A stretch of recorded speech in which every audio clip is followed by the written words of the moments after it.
الحمد للہ وحدہ والصلاة والسلام علی من لا نبی بعدہ اما بعد فاعوذ باللہ من الشیطان الرجیم بسم اللہ الرحمن الرحیم ولو انہم اذ ظلموا انفسہم جاؤوک فاستغفروا اللہ واستغفر لهم الرسول لوجدوا اللہ توابا رحیما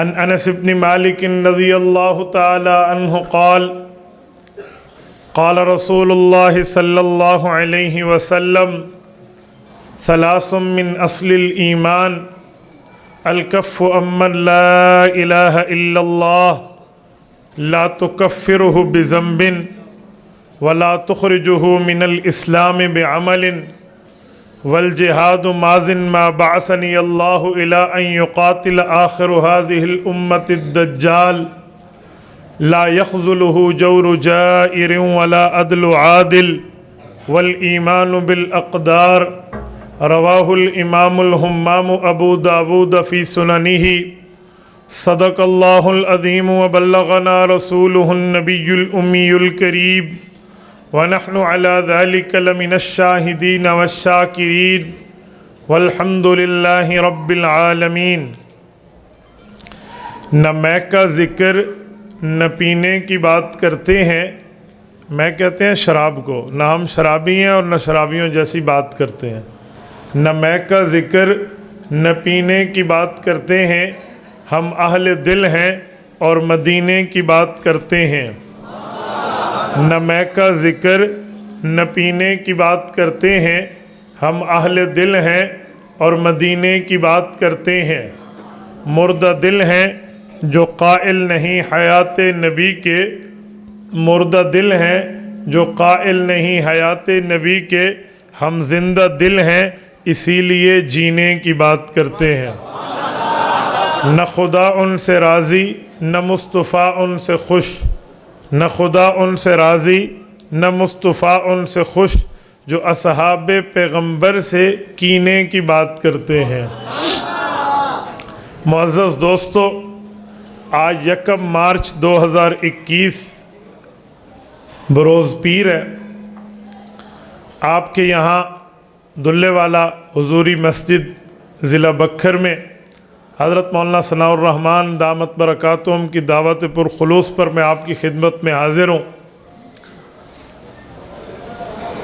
سرمایہ اہل سنت والجماعت، سرمایہ اسلاف شیخ الحدیث حضرت مولانا ارشاد احمد دامت برکاتہم العالیہ کے حکم اور اجازت سے میں چند باتیں آپ کی خدمت میں عرض کروں گا۔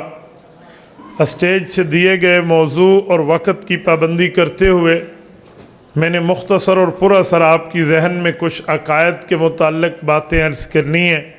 بس آپ توجہ میری طرف رکھیں، میری آنکھوں میں آنکھیں ڈالیں تو انشاءاللہ تعالی میں آپ کا وقت ضائع نہیں ہونے دوں گا۔ میرے دوستو، رسول اللہ صلی اللہ علیہ وآلہ وسلم پر رب العزت نے ایک آیت اتاری ہے جس کا ایک ٹکڑا میں نے آپ کی خدمت میں پڑھا ہے۔ یہ سورت نمبر 4 سورت نساء کی آیت نمبر 64 ہے۔ رب کائنات اس آیت میں 4 باتیں ارشاد فرماتے ہیں جن میں 2 کام امت نے کرنے ہیں، ایک کام امت کے نبی نے کرنا ہے اور ایک کام اللہ رب العزت نے فرمانا ہے۔ یہ 4 کام ہیں، 2 کام ہمارے ہیں، ایک کام رسول اللہ کا اور ایک کام ہمارے اللہ کا۔ جو کام 2 ہمارے ہیں ان میں پہلا کام یہ ہے کہ گناہ گار آدمی اپنے گناہ پر شرمندہ ہو کر معافی مانگے۔ دوسرا کام یہ ہے وہ نبی پاک کی خدمت میں حاضر ہو جائے۔ جب یہ 2 کام امتی کر لے گا، تیسرا کام رسول اللہ کے ذمے ہے۔